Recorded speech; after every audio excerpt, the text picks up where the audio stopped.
Meus queridos amigos e irmãos, abra comigo nesta manhã a palavra de Deus que se encontra no Evangelho de Mateus. Abra comigo no capítulo 12, nós leremos este versículo primeiro.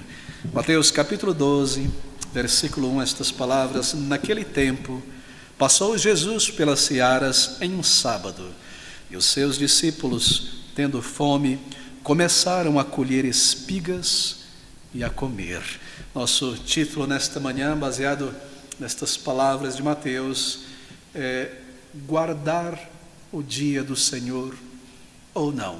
Bem, nós retornamos aqui à nossa série de estudos expositivos consecutivos no Evangelho de Mateus. Após alguns meses, na verdade, e já há alguns anos, me surpreendi em observar que já consideramos 62 estudos no Evangelho de Mateus. Eu penso que nós precisamos acelerar um pouco para cobrir todo o Evangelho e seguir em frente na Palavra de Deus, uma vez que queremos aprender todo o conselho de Deus distribuído pela Palavra de Deus. Mas, queridos, voltamos agora ao capítulo de número 12. Bem, nós temos aqui uma oportunidade, então, para considerar a natureza e o caráter permanente do quarto mandamento, o dia do Senhor. Bem, não trarei um estudo técnico focando apenas no ensino sobre o quarto mandamento, é claro, mas nós seguiremos buscando o tesouro que o Espírito de Deus colocou aqui para o nosso enriquecimento espiritual. Bem, deixe-me começar com esta definição. Você encontrará aqui esta palavra sábado, versículo 1. Naquele tempo passou Jesus pelas searas em um sábado. Bem, sábado aqui é o nosso dia da semana, o último, é claro, e o termo sábado, do grego, do latim, refere-se a Saturno. Assim nomeava-se os dias da semana, os romanos, os gregos e os povos europeus. Mas no original em hebraico, o termo é descanso, sabá. Por alguma razão, os tradutores aqui decidiram colocar o dia da semana mais do que o seu propósito, o seu significado, que é descanso. Em outras traduções, como a língua inglesa, por exemplo, na Bíblia King James, você não encontrará lá Saturday, que é o último dia da semana. Você encontrará Shabbat, descanso, termo hebraico, trazido diretamente do original e colocado na língua deles. Eu penso que os nossos tradutores deveriam ter feito exatamente isso, trazer o termo sabá, o termo hebraico, e não o termo sábado, porque o foco é esta pausa, este descanso, um dia de pausa do trabalho, um dia de descanso. E não o dia apenas oco, vazio de significado no calendário, último dia da semana. Assim marque, sempre que nós lermos no Novo Testamento sobre sábado, não tem em vista apenas aquele dia do calendário que é o último da semana. O que tem em vista aqui é o que é feito nele, o propósito dele. É um dia de pausa, de descanso. E esse é o significado do Shabbat, não é? No hebraico. Pausa, o cessar de fazer algo, um descanso de algo. Não necessariamente deitar, dormir, descansar, mas pausar, descansar de uma obra, não continuar em frente. Mas para quê? Bem, para muitos propósitos. Adorar ao Senhor está no centro deste dia. O sabá, o descanso, é para deixarmos de lado as atividades, assim fazia o povo de Israel, o seu trabalho diário, o cuidado e a manutenção do corpo, da vida física, para dedicar naquele espaço temporal, naquela moldura de 24 horas ali dentro, a adorar o Senhor. Não era apenas uma pausa para deitar na cama e descansar e dormir o dia inteiro, era uma pausa, um descanso do trabalho para o sabá, para a adoração, para cultuar ao nosso Deus. Assim, deixe-me fechar o parêntese aqui sobre o significado desta palavra. Não pense em sábado apenas como dia da semana, mas sabá, o Shabbat, como o descanso, adorar a Deus.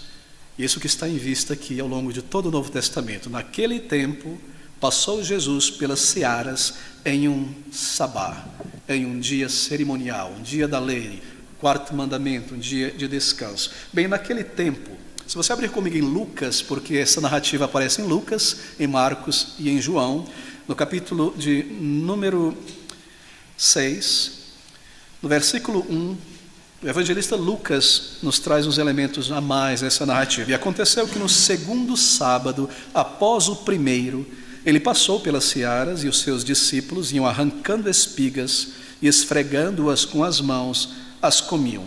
Você observou que ele adiciona um elemento a mais sobre este dia, no segundo sabá, no segundo sábado após o primeiro. Curioso, não é? Parece um tanto assim infantil, porque ele quer nos dizer que o segundo vem depois do primeiro. Bem, não é esta a ideia, obviamente. Ele disse algo que todo judeu entendia. Isso é uma referência àquela festa cerimonial. Possivelmente, uma referência ao segundo sabá, o segundo sábado de 7, depois do primeiro inicial. O contexto aqui é a Páscoa, aqui em Mateus capítulo 12. E você se recorda que entre a Páscoa e a festa de Pentecostes, 50 dias deviam passar, assim 7 sábados, 7 sabás.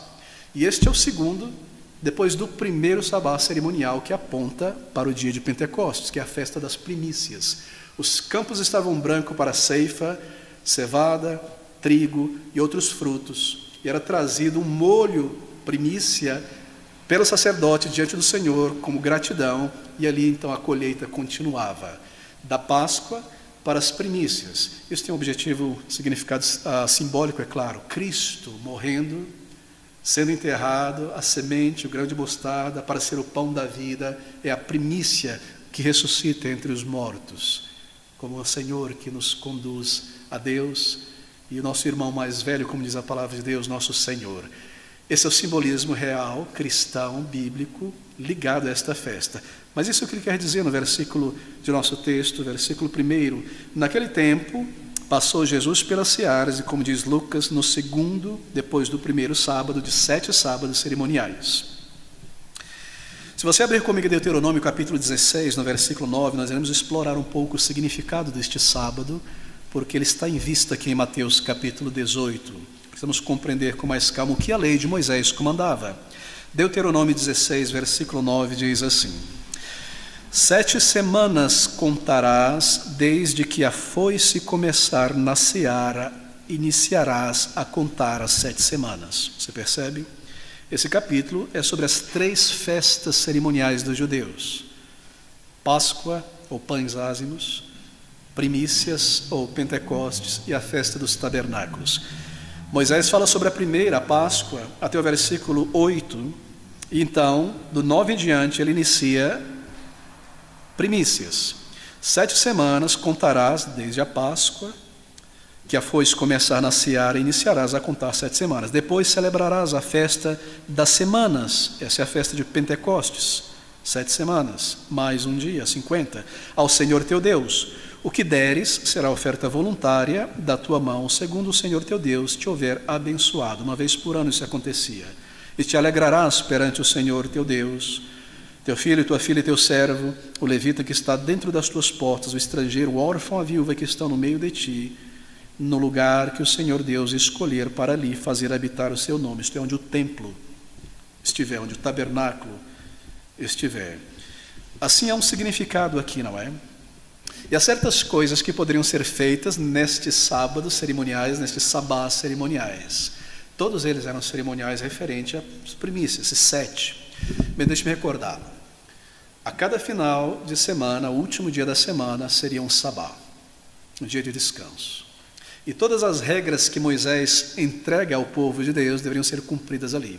Mas nas festas anuais, havia muitas vezes dias da semana que eram considerados sabás, embora não fosse um sábado. Aquele dia era santificado com um propósito. Assim, os sábados, Paulo se refere a isso quando fala aos Gálatas, por exemplo. E aqui nós temos esses 7 sábados, no final de cada semana, compreendido dentro de um período estabelecido por Deus para a festa das primícias. No primeiro dia dessa celebração, começava-se a ceifar, passar a foice nos grãos. Então, no 50º dia, era trazido, a primícia era trazida ali, então era celebrada esta festa, gratidão ao Senhor pela colheita. E num desses sábados duplamente cerimoniais, duplamente elevado, que era um fim de semana, sábado, último dia da semana, santificado, descanso, e também dentro da festa, nós lemos que neste dia, naquele tempo, passou Jesus pelas searas em um sábado. Muito importante. Ele passou pela seara, você sabe o que é seara? é a plantação que está pronta para ser colhida. Esta é a seara. Isso significa que quando ele estava andando por aqueles lugares, já haviam grãos prontos para serem colhidos. Os grãos já estavam grandes e maduros o suficiente para o povo colher. Isso nos indica mais ou menos o momento, a data em que essa narrativa, esse incidente acontece, provavelmente no mês de abril, onde acontece a colheita da cevada, um pouco depois a colheita do trigo. E o Senhor passa pela seara, muito provavelmente de cevada, em um dia de sábado. Bem, nós não sabemos exatamente qual era o grão dessa seara, mas possivelmente cevada. Provavelmente cevada, porque nós lemos que os discípulos, tendo fome, começaram a colher espigas e a comer. E você se recorda como Marcos e Lucas nos dizem que eles arrancavam as espigas, esfregando-as com a mão, comiam. Bom, e nós sabemos que a cevada, ela é consumida principalmente em grãos naturais, orgânicos ali, não é? Mas o trigo precisa ser moído primeiro para ser consumido, cozido em pão, etc, etc. Se eles estavam comendo diretamente os grãos, muito provavelmente eram cevadas. E se você já viu um feixe de cevada, é muito parecido com o do trigo. Há aquela folha seca, não é? E dentro está o grão. Arranca-se conforme você vai andando, pega-se um molho, começa a esfregar para tirar a palha, sopra-se e come. A mesma coisa com o trigo, porém, para ser moído. Era lançado com as cestas ou peneiras no ar, para o vento tirar a palha do trigo, e a mesma coisa com a cevada.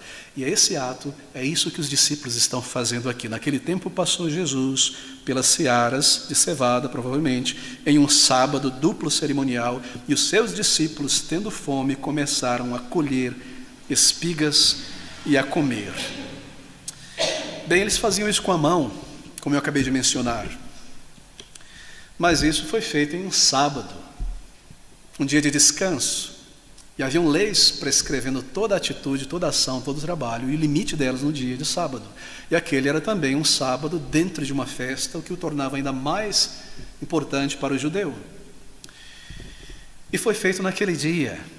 E nós lemos que os judeus, os fariseus, no versículo 2, vendo isto, disseram-lhe: eis que os teus discípulos fazem o que não é lícito fazer num sábado. Bem, eles encontraram uma oportunidade para acusar o Senhor Jesus Cristo. É claro, eles dizem, os teus discípulos estão fazendo isso porque não tinham coragem de dizer ao próprio Senhor, por que fazes isso? Porque provavelmente ele também estava ali, se alimentando. Não nos é dito aqui, mas estou inferindo. Eles encontraram uma oportunidade para acusar o Senhor Jesus Cristo. E aqui não é o primeiro momento em que nós vemos esses judeus, fariseus sobretudo, rabinos, buscando oportunidade para de alguma maneira acusar o Senhor de pecado, isto é, de quebrar a lei moral, de quebrar um dos 10 mandamentos. E observe então a acusação que é feita. Os fariseus, vendo isso, disseram-lhe: eis que os teus discípulos fazem o que não é lícito fazer num sábado. Bem, qual era a lei então do sábado? O que podia ser feito e o que não podia ser feito? Os judeus sabiam, o Senhor sabia, os discípulos também sabiam. Está lá em Êxodo capítulo 3, abra comigo no versículo 31, no versículo 12 a 17. Êxodo 31, 12 a 17, é dada a lei do sábado. Em Êxodo 19, 20, é dado o mandamento de separar, guardar aquele dia para adorar o Senhor, e mais em detalhes em Êxodo, o que podia e o que não podia ser feito. Êxodo 31, do versículo 12 ao versículo de número 17. Falou mais o Senhor a Moisés, dizendo: tu, pois, fala aos filhos de Israel, dizendo: certamente guardareis meus sábados, sabá, descanso, naquele último dia, porquanto isso é um sinal entre mim e vós, nas vossas gerações, para que saibais que eu sou o Senhor que vos santifica. Era um dia para recordar algo, para adorar, não é apenas para parar de fazer as coisas. Portanto, guardareis o sábado, porque santo é para vós. Aquele que o profanar certamente morrerá, porque qualquer que nele fizer alguma obra naquela alma, aquela alma será eliminada do meio do seu povo. 6 dias se trabalhará, porém o 7º dia é o descanso o sabá, descanso santo ao Senhor. Qualquer que no dia do sabá, no sábado, fizer algum trabalho, certamente morrerá. Guardarão, pois, o sábado os filhos de Israel, celebrando o sábado nas suas gerações, por aliança. E aqui ele segue em frente. E mais detalhes é informado aqui.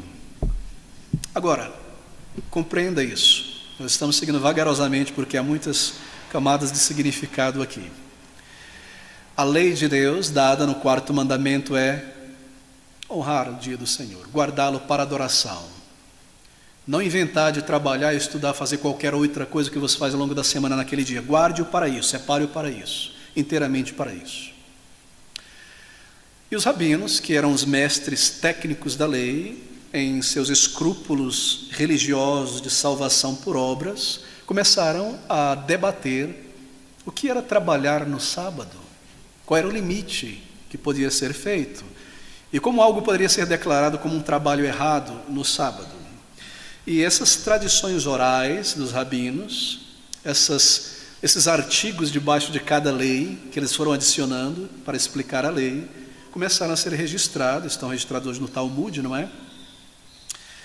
E você encontra, referente ao 4º mandamento, sábado, descanso, dia do Senhor, pelo menos 39 prescrições estabelecidas pelos rabinos, dizendo que não podia ser feito no sábado. O Senhor diz: cessará o trabalho, sabá, pausa, descanso, não trabalhar, para adorar ao Senhor, porque nós não vivemos só de pão. E os rabinos, então, precisavam orientar as pessoas em seus escrúpulos ao longo de séculos. Eles compilaram ali uma lista de 39 descrições, proibições, definições do que era trabalhar no sábado. Assim, essa tradição rabínica inventou isso aí. Deixe-me ler quais são elas, as 39. Eu tomei o esforço de tomar nota delas. Você não poderia no sábado, qualquer deles, e muito mais, muito menos no cerimonial, semear o grão, arar a terra, colher o grão, o fruto, agrupar feixes de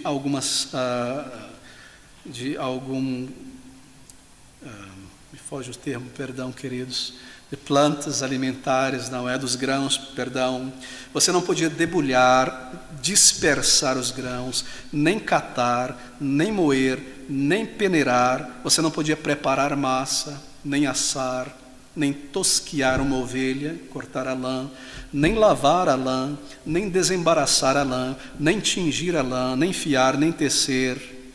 Você não podia dar 2 nós em qualquer coisa, tecer 2 fios, separar 2 linhas uma da outra, atar alguma coisa, nem desatar, nem coser, nem rasgar nada, nem caçar, nem abater, nem raspar o couro, nem curtir o couro, nem alisar o couro, nem demarcar o couro, nem cortar, nem escrever, nem apagar algo, nem construir algo, nem demolir algo, nem acender fogo, nem apagar ou diminuir o fogo, nem martelar, nem transportar algo de um ambiente privado, sua casa, a um ambiente público. E se você fizer isso, você estaria realizando o trabalho nos sábados. Mas eles chegaram a certos extremos, porque haviam escolas rabínicas, uma mais severa do que a outra. E no período do Senhor Jesus Cristo, além desses 39 artigos, ainda havia outras coisas. Você não pode pegar o ovo de uma galinha. Se você vê ali na tua esposa um fio de cabelo branco e tirá-lo, isso é trabalho. E eles começaram a aumentar de tal maneira que se tornou um peso absurdo sobre as vidas, sobre a alma dos judeus.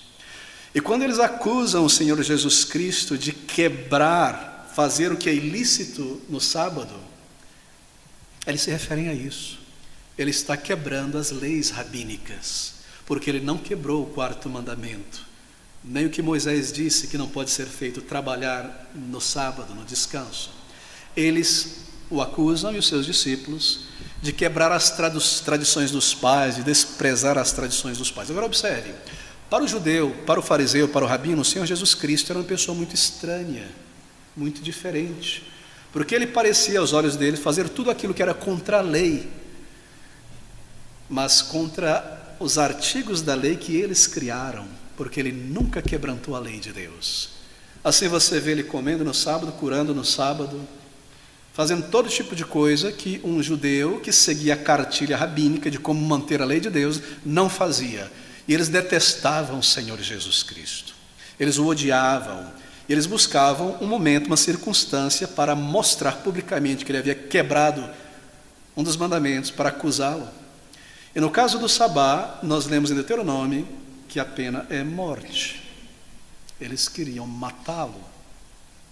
Nós vemos isso na sequência do capítulo 12, no versículo 14, ele curou alguém no sabá. E os fariseus, tendo saído, formaram um conselho contra ele para o matarem, tirar a sua vida. Agora, a pergunta é esta. Naquele tempo passou Jesus pelas searas em um sábado, e os seus discípulos, tendo fome, começaram a colher espigas e a comer. E eu adiciono as informações trazidas por Marcos e por Lucas. Eles passaram andando pelo meio do campo da seara, arrancando espigas, esfregando na mão e comendo. Qual foi o trabalho aqui do qual eles foram acusados de realizar no dia do Senhor? Será que foi caminhar no sábado? Foi isso? Essa é a acusação? Porque a provisão de Deus no Antigo Testamento para o judeu, no que se refere ao sábado, é que uma caminhada muito, muito longa, é claro, é um esforço desnecessário para aquele dia. Não é dia de sair e ir por a cidade viajando, é dia de parar e adorar ao Senhor no templo. Quanto uma pessoa podia andar? Bem, os judeus mediam espaço, distância em cúbitos. E um cúbito judaico era algo de em torno de 45 a 60 centímetros. Na verdade, todos os povos da antiguidade semitas mediam em cúbitos. Os egípcios, os babilônios, variando de 49 a 60 centímetros.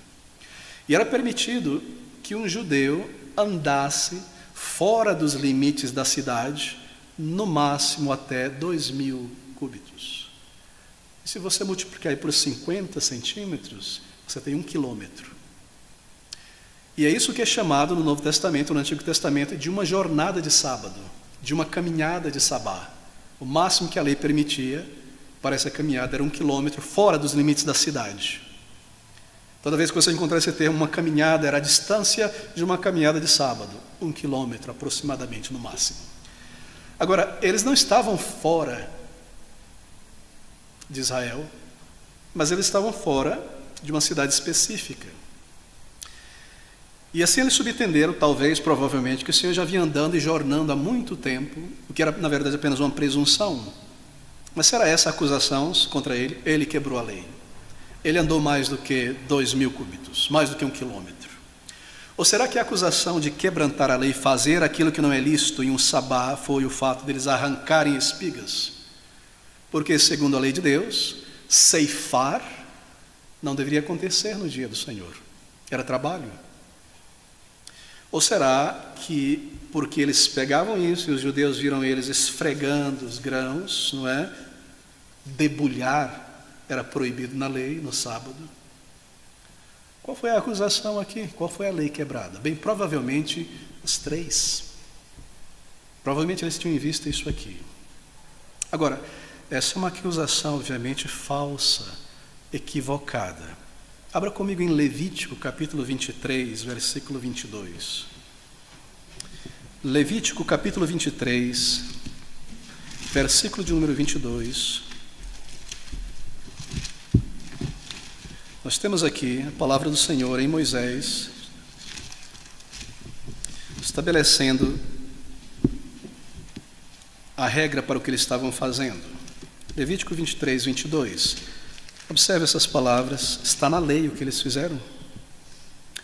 E quando fizerdes, é Deus falando por Moisés ao povo, quando eles chegassem em Canaã, e quando fizerdes a colheita da vossa terra, não acabarás de cegar, colher os cantos do teu campo, nem colherás as espigas caídas da tua cega, para o pobre e para o estrangeiro as deixarás, eu sou o Senhor vosso Deus.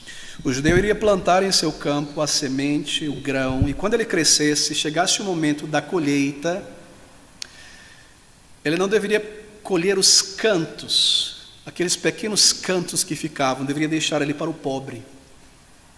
E se ao longo da colheita caíssem grãos, espigas no chão, milho, o que quer que fosse, não deveria pegar, deveria deixar para o pobre.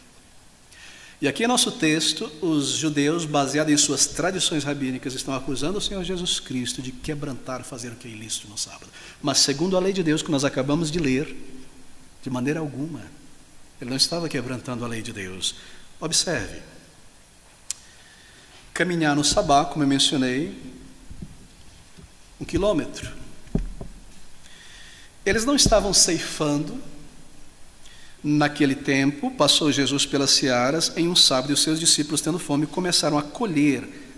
Marcos e Lucas nos diz arrancar com as mãos. Isso não é ceifar, isso não é passar foice no campo. Eles colheram aquilo que a sua mão conseguia. Eles não estavam ceifando para colocar no cesto e levar para a despensa. Eles estavam arrancando. Isso não é ceifa. Mas os judeus, em seu escrúpulo, interpretavam isso como ceifar. Não, eles não estavam ceifando no dia do Senhor. Segundo, eles estavam pegando grãos, espigas, dos cantos, das sobras, o que é permitido pela lei para o pobre, e eles eram pobres. Eram pobres. O Senhor Jesus Cristo não tinha onde pousar a sua cabeça. Seus discípulos tinham deixado a empresa de pescaria e estavam vivendo com provisões diárias do Senhor. Eles eram pobres, a lei se aplica a eles. Em terceiro, quando eles pegam estes grãos, estes feixes, essas espigas, e eles esfregam na mão para tirar a casca e então comer, eles não estão debulhando a cega, apenas esfregando com a mão. A debulha era feita de uma maneira diferente, no chão, espalhava-se, depois peneirava-se, separava-se tudo. Eles estavam simplesmente provendo para a sua necessidade física, de uma maneira simples, sem o trabalho proibido no Antigo Testamento, algo para a sua alimentação, mas são acusados de quebrar a lei de Deus. Mas não fizeram. E então nós temos a resposta do Senhor no versículo 3 ao versículo 5. Ele, porém, lhes disse: não tendes lido o que fez Davi, quando teve fome, ele e os que com ele estavam, como entrou na casa de Deus e comeu os pães da propiciação, que não lhe era lícito comer nem aos que com ele estavam, mas só aos sacerdotes. Vocês não leram isso? O Senhor Jesus Cristo está acusando os líderes, os mestres, os rabinos de ignorância. E ele repete isso: nunca ledes? Não leram isso? Vocês são ignorantes da palavra de Deus? São ignorantes das narrativas? Vocês criaram suas cartilhas externas à palavra de Deus, mas nunca leram o básico que fez Davi em relação a esta lei. Ele o acusa de ignorância. Vocês são mestres da lei, mas não sabem disso, nunca leram isso. Bem, o caso de Davi é usado como exemplo pelo Senhor, e você deve se recordar isso. Davi em fuga de Saul com seu grupo de soldados, há muito tempo fugindo, tiveram grande fome. E chegaram então ao tabernáculo e pediram ao sacerdote se poderiam comer dos pães da propiciação. O que são esses pães? 12 pães que eram preparados no sábado e ficavam ali a semana inteira, então tirados, no outro sábado novos eram preparados. 12 pães referente às 12 tribos de Israel, significando a provisão de Deus ao seu povo, contínua, fresca, renovada. Aqueles pães estavam ali. Você tem o tabernáculo, você tem o lugar santo, e era ali onde estavam, junto com o candelabro, a luz de Deus, a presença de Deus com o seu povo, renovada, e os pães colocados sobre aquela mesa, a provisão de Deus aos corpos deles. Mas pela lei não era permitido que ninguém tocasse ou comesse, somente os sacerdotes que comiam aqueles pães e novos eram colocados. Mas veja, o Senhor diz: não ledes, não tendes lido o que fez Davi quando teve fome, ele e os que com ele estavam. No versículo 1, os discípulos, tendo fome, começaram a colher espigas. Como entrou na casa de Deus e comeu os pães da propiciação, que não lhe era lícito comer nem aos que com ele estavam, mas só aos sacerdotes. O que ele está dizendo aqui, queridos amigos?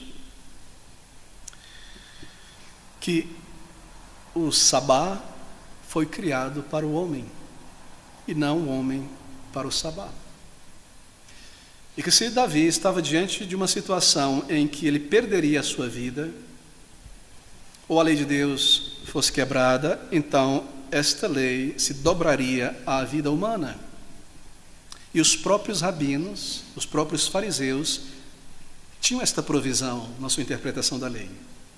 Porque a lei e o sabá foi feito para o homem, não o homem para o sabá.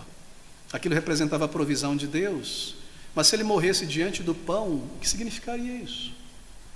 Assim ele pede ao sacerdote, e o sacerdote o dá, e ele come. Esta é uma situação de emergência, de maneira que a lei cerimonial, ela poderia ser, entre aspas, quebrantada diante de uma emergência que envolvesse a vida ou morte.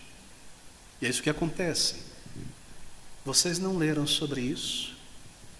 Que a lei do sábado, diz o Senhor do descanso, ela se dobra à necessidade humana, real necessidade, urgência humana. Nunca lestes isso? E ele segue dizendo, argumentando com eles: ou não tendes lido, versículo 5, na lei que aos sábados os sacerdotes no templo violam o sábado e ficam sem culpa? Como assim? A lei do sábado é: não trabalharás no teu ofício, é claro. Mas ali estão os sacerdotes trabalhando no seu ofício no dia do sábado, no descanso. Sim, pela manhã, pegando o sacrifício, limpando, sacrificando, oferecendo as ofertas, organizando a lenha, etc, etc, etc. Estão trabalhando no seu ofício. Nunca lestes? Aos sábados, os sacerdotes no templo violam o sábado e ficam sem culpa, trabalhando. E o que nós temos aqui, pelas palavras do Senhor Jesus Cristo, é um princípio, querido amigo. É o princípio da flexibilidade do quarto mandamento. Flexibilidade do dia do Senhor, que se dobra à emergência, à necessidade humana. E nós chegaremos a este ponto, mas eu devo correr pela narrativa. Pois eu vos digo que aqui está quem é maior do que o templo. Observe, os judeus tinham abandonado o espírito da lei, e o Senhor Jesus Cristo diz: eu sou maior do que o sábado, eu sou maior do que o templo. Os judeus tinham abandonado o Deus vivo em seu coração e transformado o sábado, que era o lugar onde eles podiam, o tempo em que eles podiam expressar mais a religião externa, meticulosa, não fazendo nada, porque os demais mandamentos era a vida diária, mas naquele sábado, no dia de descanso, eles podiam mostrar para todo mundo as suas boas obras. Não faço isso, não tiro um fio de barba, eu guardo o dia do Senhor, eu guardo a lei. E eles transformaram o sábado em um Deus, em um ídolo, que não podia ser tocado mesmo diante da vida ou morte de um ser humano. Eles haviam transformado o templo, aquela construção, em um grande ídolo. E nós lemos no Antigo Testamento, como o Senhor diz através dos profetas àquela nação: vocês dizem templo de Jeová, nada vai acontecer. Os profetas eram enviados por Deus para dizer: vai vir fogo, vai vir destruição, Babilônia está vindo, os assírios estão vindo. Eles diziam: não vai acontecer não, o templo do Senhor está aqui, templo do Senhor, templo do Senhor. Deus, o próprio Deus advertindo e dizendo ao arrependimento, eles não se arrependiam, dizendo: isso não vai acontecer, nós temos o templo do Senhor, templo de Jeová. E aqui estão eles, o templo, o sábado. E o Senhor diz: aqui está, eu vos digo, aqui está quem é maior do que o templo. O Senhor Jesus Cristo é maior do que o seu templo físico e do que o dia que pertence a Ele. Mas se vós soubesses o que significa misericórdia, quero, porque Ele quer misericórdia e não apenas sacrifícios físicos, não condenaríeis os inocentes. Quem são os inocentes aqui? Os discípulos. Naquele tempo passou Jesus pelas searas, e os fariseus, vendo isto, disseram-lhe: eis que os teus discípulos quebram a lei, são culpáveis, porque se vós soubesseis o que significa misericórdia e não sacrifício, não condenaria os inocentes. Eles são inocentes, eles não quebraram a lei de Deus. Eu não quebrei a lei de Deus. Agora faça um parêntese aqui, eu preciso aplicar isso.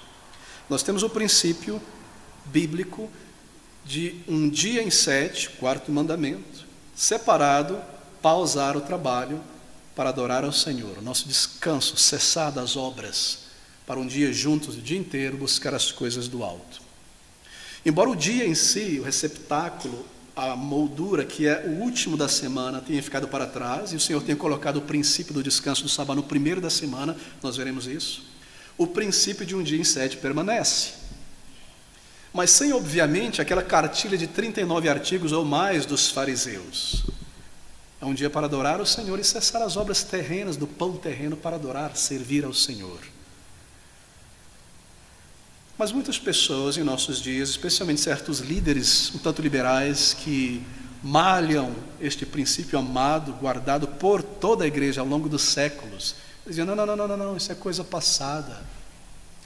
Não é essa história de dia do Senhor. Veja o Senhor Jesus Cristo. Ele não fez caso disso. Ele ali em Mateus 12, em Lucas 6, ele quebra o sabá, ele quebra a lei de Deus. Isso para ele era coisa do passado. Estas pessoas se juntam aos fariseus acusando Cristo de algo que ele não fez. Vocês percebem?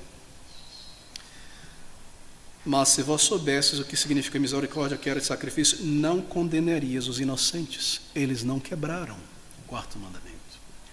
Nem o Senhor Jesus. O Senhor Jesus lançou fora todas as tradições, todas aquelas coisas de dias. Ele se junta ao coral dos rabinos e fariseus, acusando os senhores discípulos de fazer o que ele não fez. Assim, não seja engodado por este argumento. Eles são inocentes. Mas eu preciso continuar aqui. Versículo 9, um segundo caso de serviço no dia do Senhor, trabalho. E partindo dali chegou à sinagoga deles, estava ali um homem que tinha uma das mãos mirradas, e eles, para o acusarem, o interrogaram, dizendo, é lícito curar nos sábados? Veja que essa pergunta não é uma pergunta inocente, para o acusarem. E ele lhes disse, qual dentre vós, ou seja, ele não responde diretamente sim ou não, mas a sua resposta é essa, qual dentre vós será o homem que, tendo uma ovelha, se num sábado ela cair numa cova, num dia de descanso, num sabá, não lançará a mão dela e a levantará, tirará do buraco? Pois quanto mais vale um homem do que uma ovelha? É por consequência lícito fazer bem nos sábados. Ele calou a boca dos hipócritas. Ele vai ao espírito da lei. Eles perguntam, daquela maneira externa, na capa, na folha, no exterior, pode ser feito algo dentro da moldura do sétimo dia, naquele sábado tem que fazer algo, e o Senhor Jesus diz, o sábado foi criado para o homem. É lícito fazer o bem no sábado. Se vocês mesmos, fariseus, sobretudo saduceus, que tinham muito gado, um de seus gados, bens, pertences, caísse no buraco, você não tiraria para poupar a vida dele, quanto mais um homem em uma situação como essa. Assim é lícito fazer o bem. Ele aplica o princípio no descanso, no sabá. Mas veja o resultado. Então disse aquele homem, estende a tua mão, e ele a estendeu, e ficou como a outra. Bem, depois da resposta de Cristo no versículo 7 e 8, ou melhor, do versículo 3 ao versículo 8, eles se tornaram mais afiados e começaram a planejar como iriam acusar o Senhor diante de uma das leis. E mais uma vez, Mateus põe nesta ordem, embora isso não aconteça em ordem cronológica, ele põe nesta ordem. Ele põe um exemplo em que o Senhor mostra o sentido do sábado, do sabá, e mostra como aqueles homens acusaram o Senhor mais uma vez. Daí este milagre sendo narrado aqui, claro, por propósitos evangelísticos também, mas tendo sido feito isso no sábado. E os fariseus, tendo saído, versículo 14, saído da sinagoga, formaram conselho contra ele para os matarem.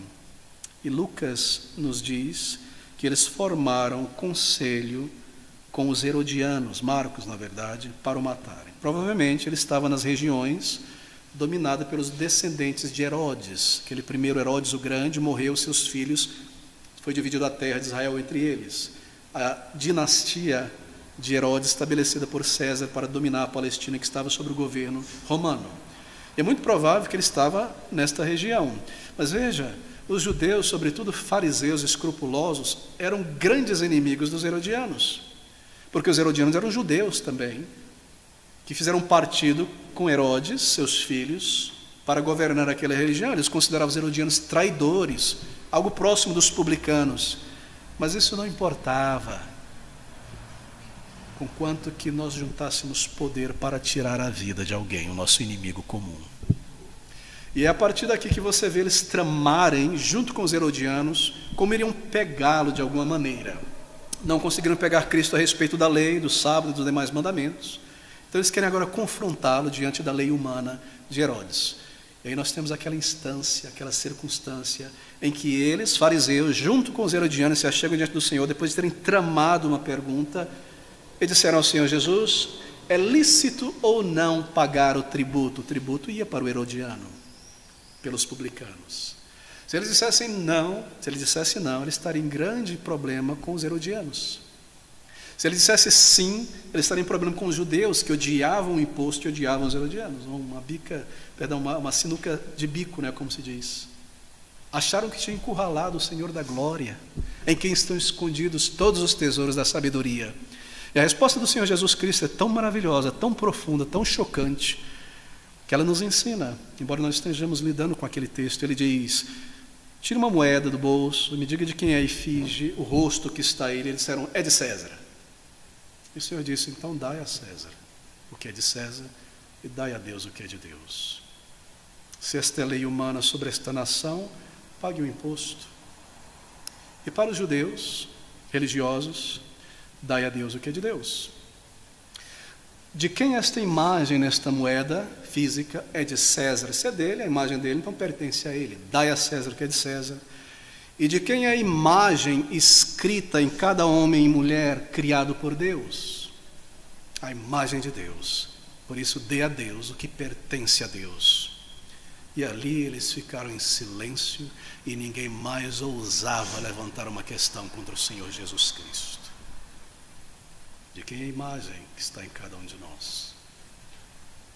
Eu retorno ao nosso texto então. E neste versículo de número 14, os fariseus, tendo saído, formaram um conselho com ele e os herodianos para o matarem, contra ele para o matarem. Jesus, sabendo isto, retirou-se dali e acompanharam-no grandes multidões, e ele curou a todas.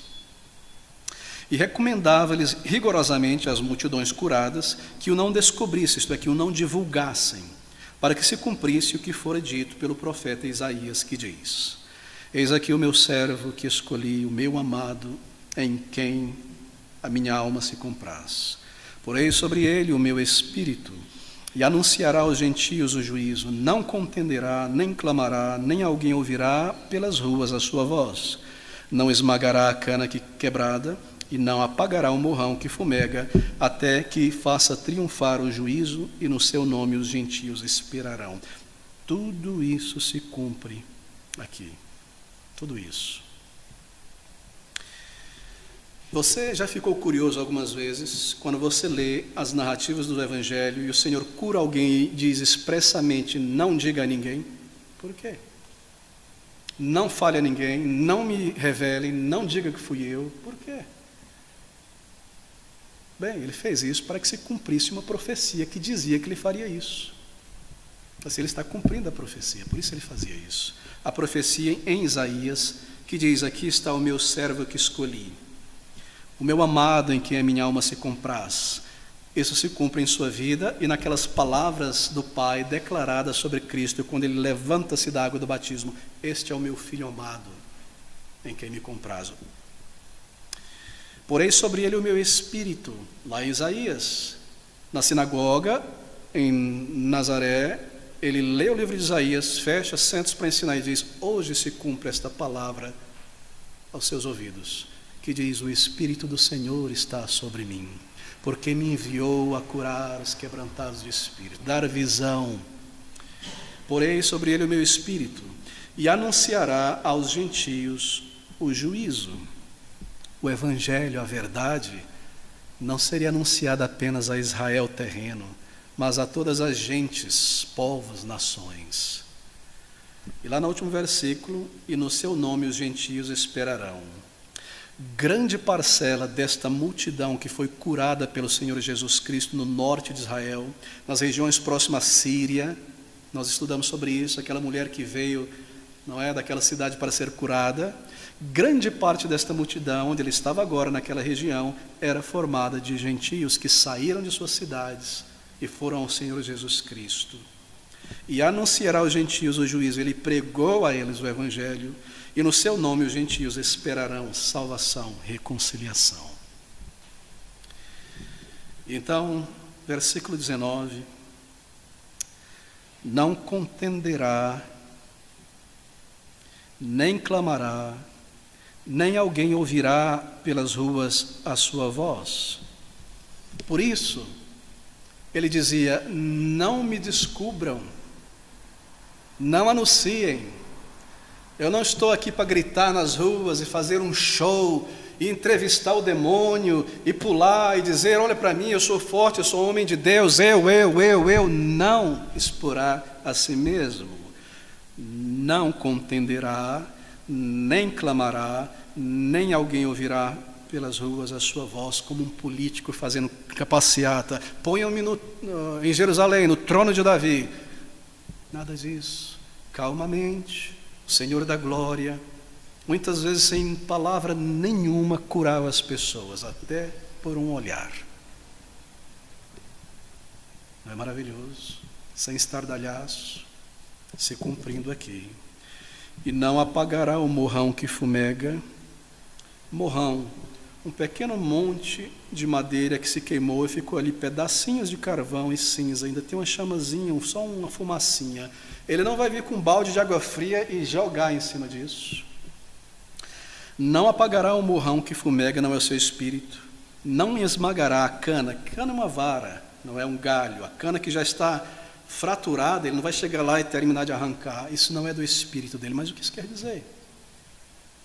Isso quer dizer isso, querido amigo, que a maneira como ele fosse realizar estas curas seria algo que mostraria a compaixão, a habilidade terna, amorosa do Senhor Jesus. Ali está a cana quebrada, um homem aleijado. Se você pega uma cana, um galho que está quebradiço, fininho, seco, com muita força, ele se quebra. O Senhor não iria lidar com aquelas canas quebradas, enfermas, abatidas, com violência, com sua mão terna. Filho, levanta. Que palavras! Ele não diria: você foi amaldiçoado pelo teu pecado. Levanta e anda. Filha, os teus pecados são perdoados. Não quebrará a cana trilhada. Quando uma pessoa vai ao Senhor Jesus Cristo, quebrado, quebrantado em seu pecado, pela fé, em arrependimento, Ele te salva. Ele não irá te destruir. Ele veio para curar o coração quebrantado. Ele veio para sarar, para salvar, para atar, para reconciliar com Deus. Se você vai em temor, o coração quebrantado, o espírito contrito, Salmo 51, Ele não te quebrará, não te esmagará, não te lançará no inferno. Você vai a Ele em arrependimento e fé, e Ele te recebe com um amor tão impressionante. Ele te diz: os teus pecados estão perdoados, eu não te condeno. Você agora é meu filho, minha filha, passou da morte para a vida. Esse é o nosso amado Salvador. A chama fumegante, pessoas que estão a ponto de morrer. Ele não acabaria de matar, jogar um balde de água fria no foguinho que está quase apagando a vida que está se esvaindo daquelas pessoas. Ele não terminaria de fechar a lápide do túmulo. Ele não faria isso. Ao coração quebrantado, a pessoa que vai a Ele sentindo e sabendo: eu estou morto em meus pecados, estou apenas esperando partir para a eternidade, para a condenação, mas eu venho a Ti, Senhor. Ele não irá te lançar fora, apagar o que ainda está ali. Não, querido amigo, esse não é o Espírito do nosso Salvador. Quão amável é o Senhor Jesus Cristo, quão amável. O Rei da Glória, o Criador dos céus e da terra, vem dessa maneira a este mundo. Se isso não é amor, o que mais poderia ser? Se isso não é um chamado ao arrependimento e eu vou te salvar, o que mais poderia dizer?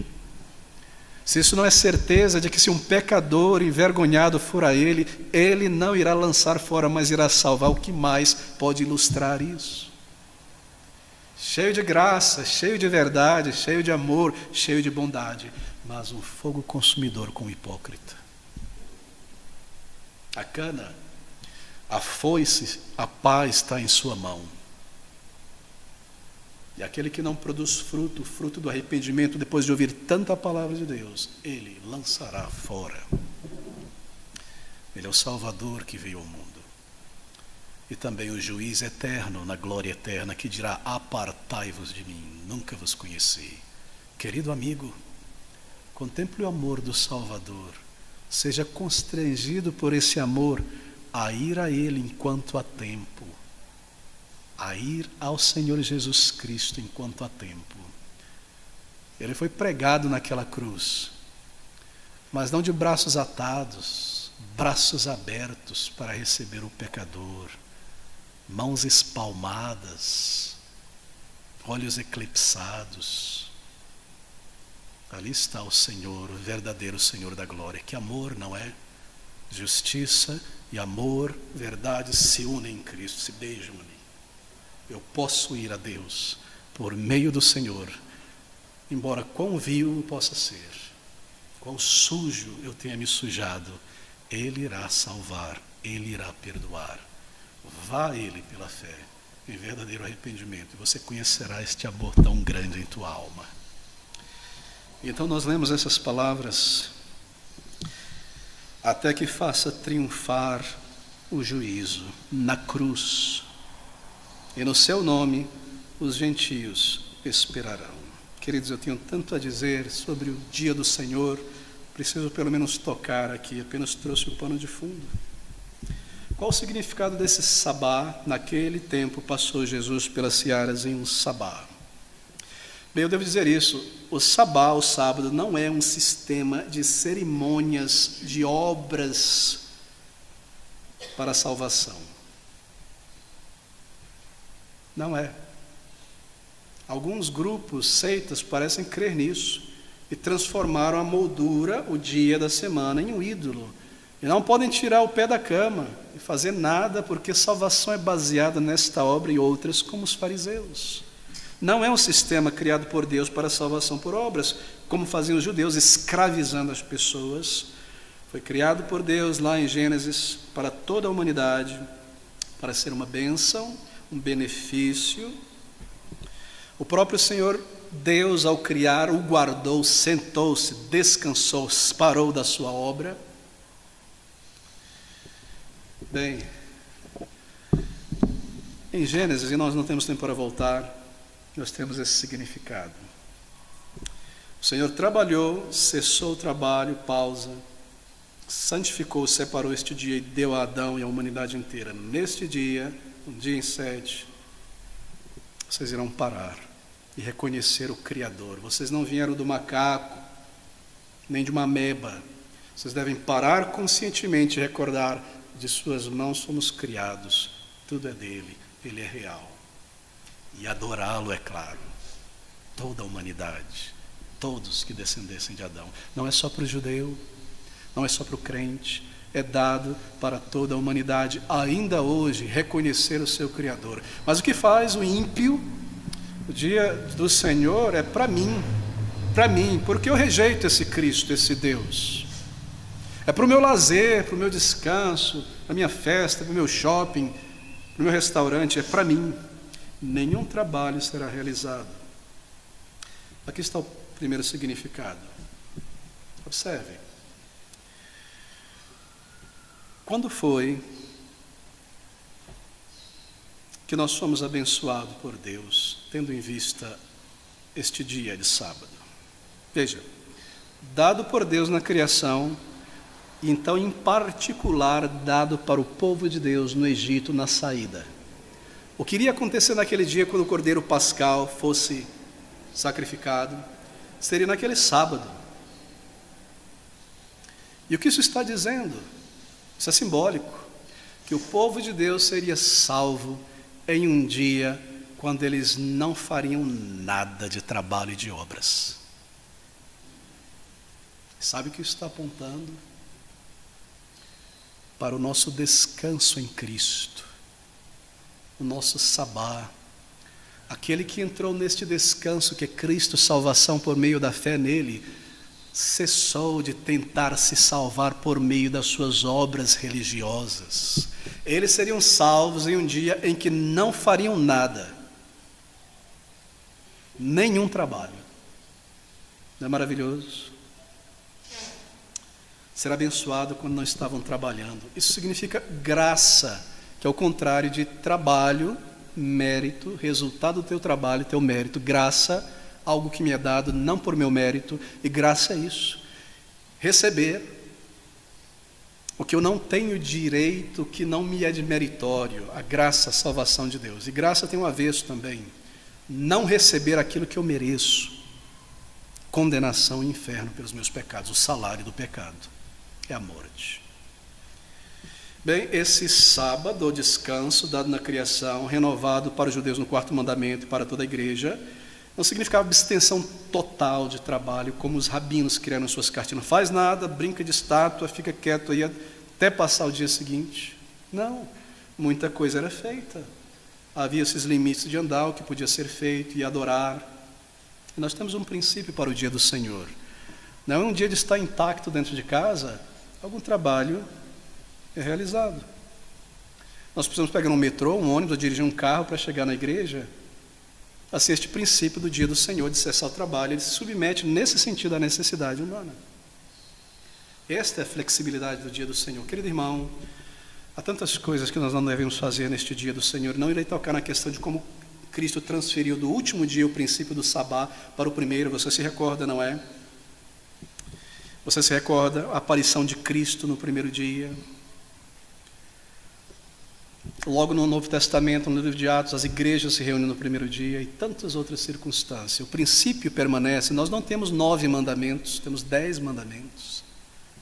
Mas o princípio daquele sabá é para nós que entramos no descanso que é Cristo, um dia na moldura semanal, separado do trabalho, para inteiramente dedicar mente, alma e coração a adorar e a servir ao Senhor, como Isaías 58 nos diz. Não pensar os teus pensamentos, o que eu vou ganhar, qual é o meu dever, que eu trabalhar. Não falar as tuas palavras, olha o carro, isso e aquilo, e a viagem.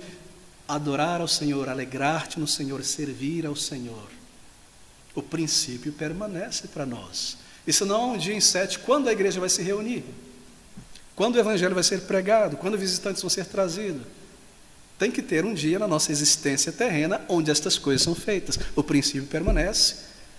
E agora ele está no primeiro dia da semana, porque o último era o sábado e representava algo antigo, a velha aliança. Cristo, a nossa primícia, o princípio no dia primeiro, e recebe o apelido ou nome de não mais apenas sabá, o sábado, mas o dia do Senhor.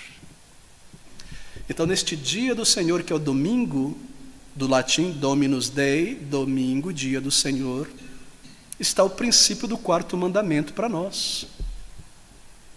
Acaso nós somos culpados de desonrar o dia do Senhor, fazendo as nossas obras, pensando os nossos pensamentos particulares desta vida, conversando sobre estas coisas ao longo destas horas, mais do que nos dedicar a adorar, a servir, a evangelizar, a estar em comunhão com o povo de Deus? Há muito a ser dito, não é? Cristo é nosso descanso. Depois você observa Hebreus capítulo 4, versículo 9, Hebreus capítulo 10, versículo 1, Marcos 16, deixe-me abrir nesse texto. Na verdade, deixe-me abrir. Não, anote aí, Marcos 16, 19, e o versículo 9 aqui, de Marcos também. Propósito do sabá criado por Deus lá atrás, dado para o povo, então continuado pelo povo de Deus, salvo pela graça de Deus no Novo Testamento, no primeiro dia da semana. Refletir a criação, na criação.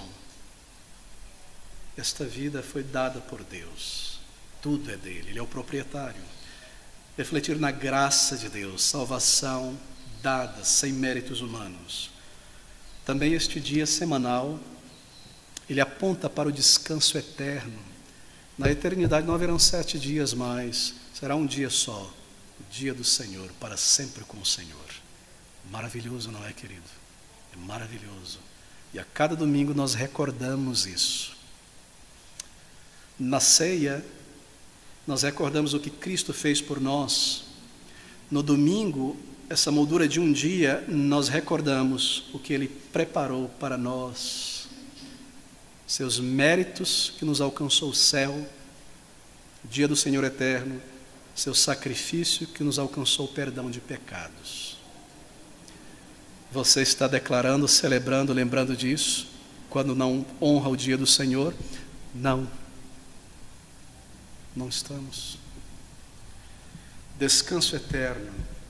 E nós declaramos também que a nossa alma, nós não somos apenas matéria, a minha alma tem necessidade.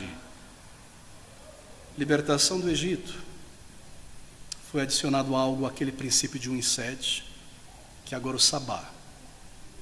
Recorda a redenção, libertação e marca aquela aliança especial de Deus com o povo nacional de Israel. Aquele dia. Bem, algumas pessoas criticam, não? Elas dizem, não, mas o princípio do sabá, esse princípio do dia do Senhor para nós, veja, não é mencionado entre Gênesis 2, final da criação, até a lei de Moisés. Então, como poderia ter sido para toda a humanidade? Bem, é claro que foi, porque Deus criou o calendário com 7 dias, ali está o 7º, que é de descanso. E todas as nações mantinham este calendário de 7 dias. Foi aos poucos que foram alterando isso. Porque todos aprenderam de Adão e Noé, etc, etc. Aos poucos foi se corrompendo. Há muitas nuances no Antigo Testamento sobre esse 7º dia de descanso. Você vê a narrativa de Noé, a destruição do mundo, a arca, é estabelecida a narrativa de 7, 7, 7, 7, que mostra que eles já guardavam isto, que já havia na mente do povo de Deus este 7º dia de descanso. Mesmo antes de ter sido dado a Moisés no 4º mandamento. O princípio da criação para toda a humanidade estava ali. Você se recorda quando o povo de Deus estava no Egito?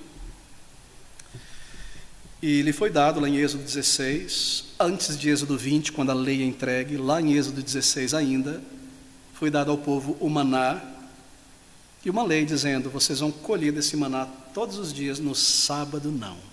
Uma porção dobrada na sexta, para que não precise trabalhar no 7º. O princípio já estava ali, antes de entrar no 10º mandamento, no 4º mandamento. Eles já entendiam isso, já guardavam isso, e as nações também, e o povo de Deus entendia. De maneira que quando Deus os diz, no capítulo 20 de Êxodo,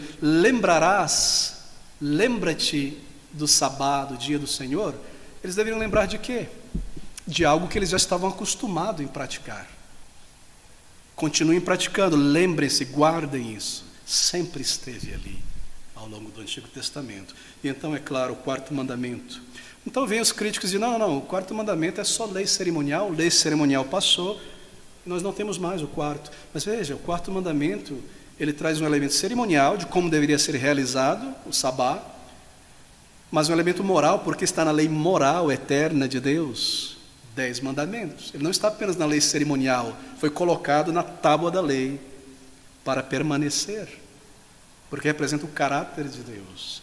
Não como a cartilha dos fariseus, mas o princípio de um dia entre 7 para adorar, servir, criação, graça, comunhão, eternidade. O crente deve lembrar disso, o povo de Deus deve fazer isso. E quando é que nós vamos fazer? Nós somos pessoas que vivem no espaço e no tempo, na moldura. Nós temos que tirar um tempo e um espaço para reunir e fazer isso junto. Dia do Senhor. Assim, esses elementos do princípio permanecem. Não é faça o que você quiser no dia do Senhor. Isso não é honrar o dia do Senhor, nem guardá-lo. Nem descansar no Senhor, servindo. O nosso descanso físico vai ser na eternidade, queridos. Sábado é para descansar das coisas desta vida, domingo, para nos cansarmos na obra do Senhor. Nosso trabalho para o Senhor. Não é descansar o dia do Senhor, descanso, é o shopping, um culto só, o resto do dia família, família, família, família. Não. Permanece para nós 6 dias para estas coisas. Um dia é no Senhor, é o dia do Senhor, é dele, para ele então.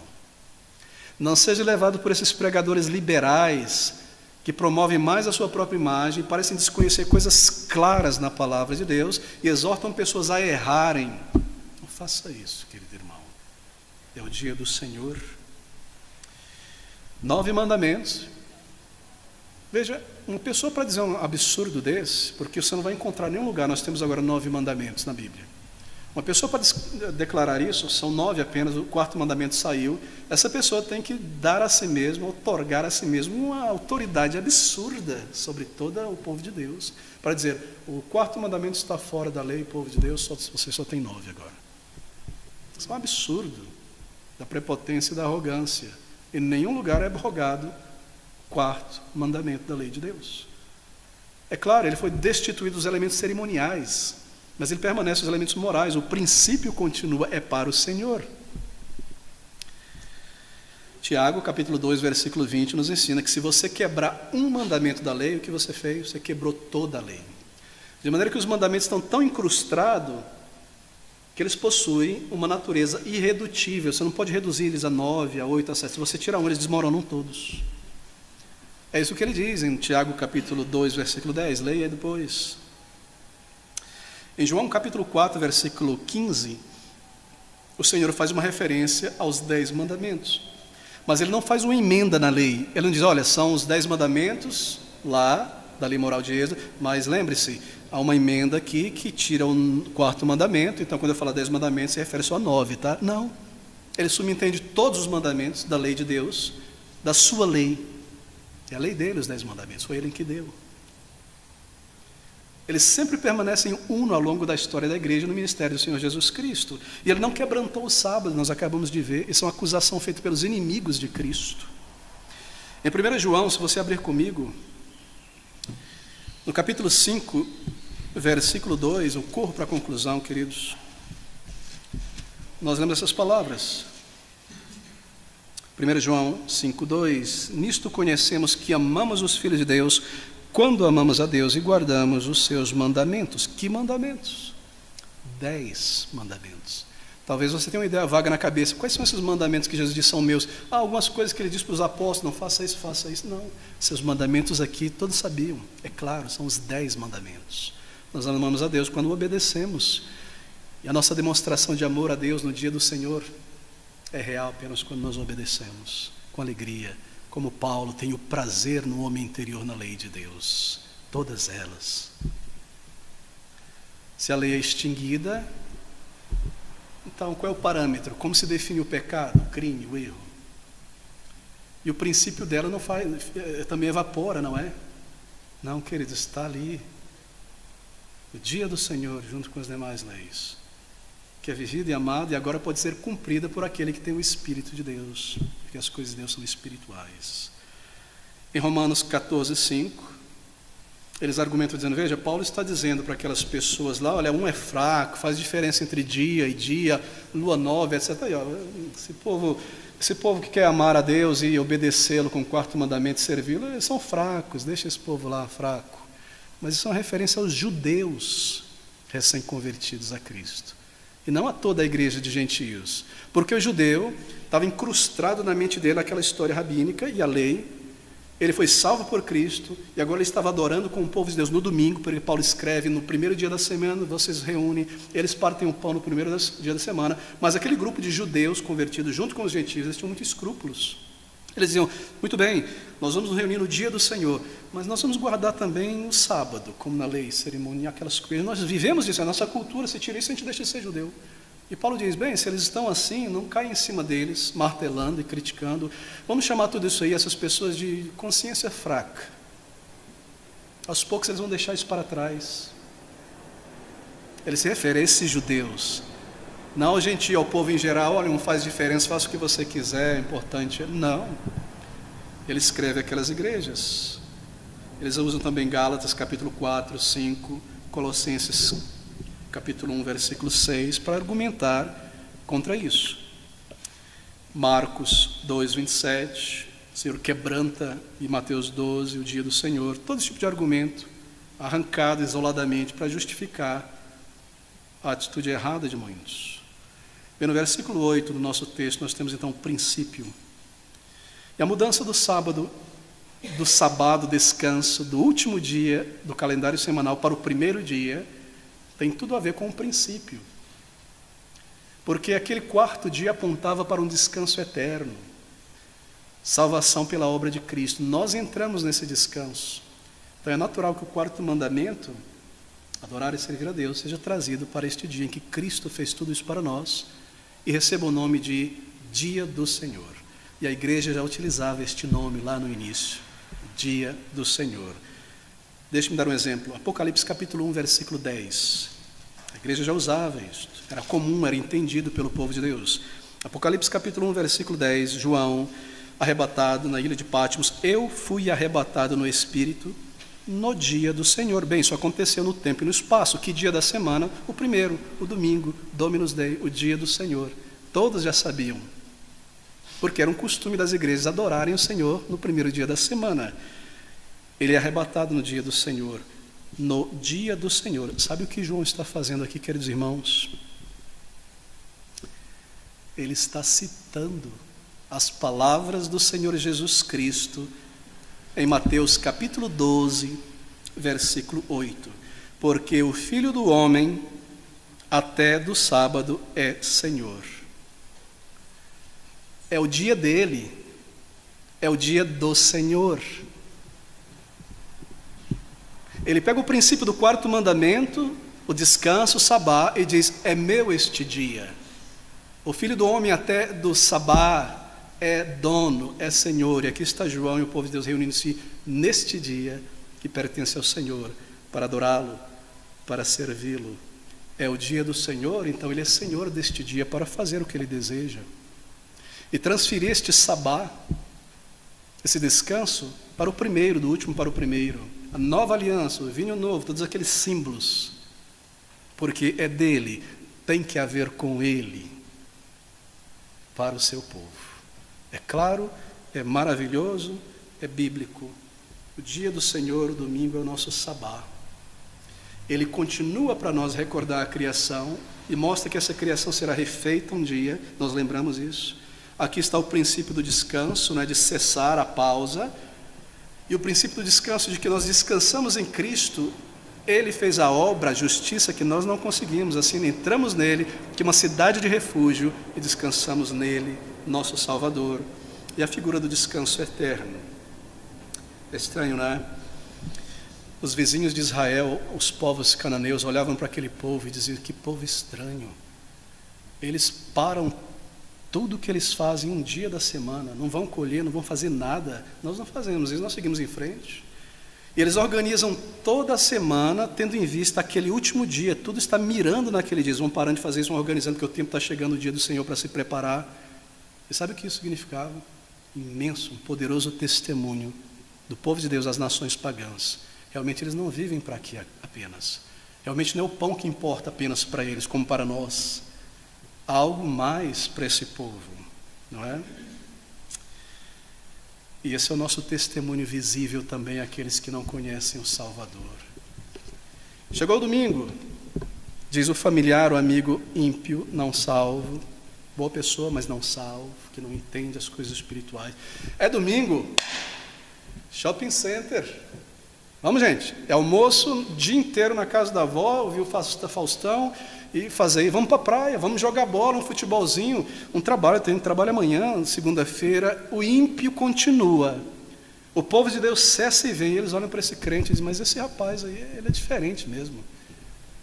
Todo domingo eles se reúnem para adorar a Deus. É verdade a religião deles, é verdade o que eles creem, é de fato verdade. Até essas coisas boas e legítimas e prazerosas, eles colocam de lado. Estão lá todo domingo, semana após semana, e o dia do Senhor separado, e lendo, estudando, evangelizando, e com alegria de fazer isso. Eu vou na igreja também, mas não precisa ser fanático. Mas veja essas pessoas, elas têm prazer, alegria nisso. Eles organizavam, os judeus, sua semana em direção ao sabá. E quando você honra o dia do Senhor se preparando, sua semana é mais organizada. O dia do Senhor, o reino de Deus está em primeiro lugar. E não vai acontecer de chegar ali no último dia da semana, o sábado, a sexta, e você tropeçar e ser tão indisciplinado e desonrar o dia do Senhor e não estar na casa de Deus. Porque aquelas festas até 11 da noite, 10 da noite com os amigos, exauriram a tua força.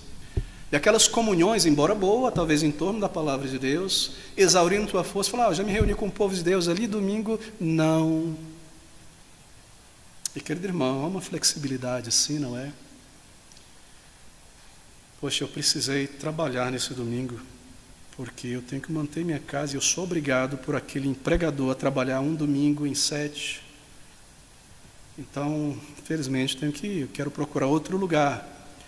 Se eu sair, minha família não tem o pão. Então, há uma emergência de um ali e muitos. Poxa, eu estou indo para a igreja e o meu carro está quebrando e a gasolina acabou. Então, querido irmão, vá ao posto, coloque a gasolina, arrume o carro e vá para a igreja. E prometa ao Senhor que você será mais organizado, que você não fará mais isso. E de repente, somos brasileiros, chegou uma visita sem avisar, Ih, rapaz, não fiz a compra durante a semana, não tem nada, o que é que eu vou oferecer para esse pessoal? E agora você vai ter que ir no supermercado. Vai, providencie. Mas prometa ao Senhor que você não vai fazer da flexibilidade do dia do Senhor um costume. É triste ver pessoas, às vezes, indo à igreja no domingo, todo domingo, com uma sacolinha de marmita que comprou no restaurante. Se você não conseguir ao longo da semana preparar isso, sim, o princípio submete-se a uma emergência, vá, compre e traga. Mas se você usa esse princípio, essa brecha, como uma desculpa, todo domingo, você não está honrando o dia do Senhor, pensando, deixando essas coisas, obrigando outra pessoa a trabalhar, que poderia vir ao convite de estar no culto. Sim, tem uma prova na segunda-feira, um concurso. Ih, rapaz, eu tenho que estudar domingo, é amanhã. E você se vê numa dificuldade muito grande, a prova para passar de semestre, e você se enrolou. Então, querido irmão, aqui está a flexibilidade. Você vai ter que gastar algumas horas ali estudando. Mas então prometa a Deus que você nunca mais fará isso, e que você não vai ser tão bagunçado, indisciplinado, e deixar tudo para o final, para sair correndo, fazendo, e sacrificar o dia do Senhor para outras coisas. E ser o seu dia, das suas coisas. Você percebe a diferença entre uma emergência e usar o dia do Senhor, dessa flexibilidade, para fazer o que quiser? Quantos crentes têm agido dessa maneira e não se encontram na casa de Deus em ambos os cultos? Eu vou fazer isso, vou só um culto. O restante do dia é para mim, é descanso, não é descanso, cama, sossego, não, queridos, é o pausa das coisas desta vida para nos cansarmos no serviço do Senhor. É para Ele, cansado ou descansado fisicamente. Ligar a televisão no domingo, para quê? Entretenimento. Sim, eu vou ver uma notícia muito importante sobre o clima amanhã, então veja e desligue, pronto. Há uma flexibilidade, nós não somos contra o aparelho. Alguns crentes usam o dia do Senhor para viagens. Estou de férias, preciso marcar a data, qual é o melhor dia? No domingo, é mais conveniente, viajar no domingo. Mas não é o dia para o Senhor? Por que não deixar isso para sábado, para segunda-feira, e estar com o povo de Deus adorando no dia do Senhor? Como nós banalizamos o dia do Senhor, o esvaziamos, usamos para nós mesmos. É graça, é liberdade cristã, liberdade cristã, sou livre, sou livre. Esses líderes que usam a bandeira da liberdade cristã simplesmente não entendem o que é liberdade cristã. Não é libertinagem. Liberdade cristã é liberdade da condenação eterna. Liberdade de acesso à presença de Deus sem um sacerdote humano. Liberdade do domínio humano que se refere à verdade e doutrina, quando nós temos a palavra de Deus. Liberdade da condenação. Isso é liberdade cristã e se refere a isso. E não a esvaziar o dia do Senhor, faça o que você quiser, da maneira que você quiser. Eu penso que é suficiente, não é? Tocarmos nesse assunto. Queridos, marque isso. Versículo 8. O Senhor Jesus é o dono, é o Senhor do Sabá. E se Ele continua existindo, e segue em frente existindo, então o Sabá, o princípio, continua, porque Ele não vai perder uma posse sua. Até que Ele venha. A cada dia da semana, meu Senhor, a nova vida, o povo de Deus, as coisas mais belas, mais reais, que alimentam a minha alma, e eu declaro o meu amor por Ele, e o meu testemunho a Ele, diante dos incrédulos, como maravilhoso. Ele permanece, é o seu dia para nós, e quantas bênçãos há neste dia, dadas por Deus, para o seu povo reunido. Bem, é o suficiente para essa manhã. Aqui está a glória, a beleza, o comando, a instituição de um dia em 7, Dominus, do dia do Senhor, para servi-lo, adorá-lo. O dia inteiro, queridos irmãos, planeje-se de antemão para não desonrar o dia do Senhor. Faça isso. Não permita, eu concluo com essa palavra, porque às vezes nós temos isso, né? Já lidamos com tudo para não enrolar, está na igreja. Não permita que uma bênção que Deus te deu se torne um ídolo, se torne um impedimento, e você só está em um culto, ou domingo sim, domingo não, domingo sim, 2 domingos não. Eu tenho que cuidar disso e disso e daquilo, e aquilo mais é importante. Não, as demais coisas giram e nós adaptamos estas coisas importantes com o dia do Senhor. Não posso ir para a igreja hoje porque visita chegou, e traga a visita para a igreja. Mantenha. Eu digo para a visita, vem no sábado, na segunda, até às 5 da tarde, que eu preciso descansar. Você quer honrar o dia do Senhor. Mas meu filho é muito pequenininho, ele chora, ele baba, traga ele para a igreja, tem uma salinha preparada onde você ouve a palavra de Deus, enquanto as crianças estão ali calmamente ouvindo e brincando. Não transforme uma bênção em um ídolo para quebrar algo tão belo, que é uma lei e que é bênção para a nossa alma. Querido irmão, é uma bênção do Senhor para a nossa alma.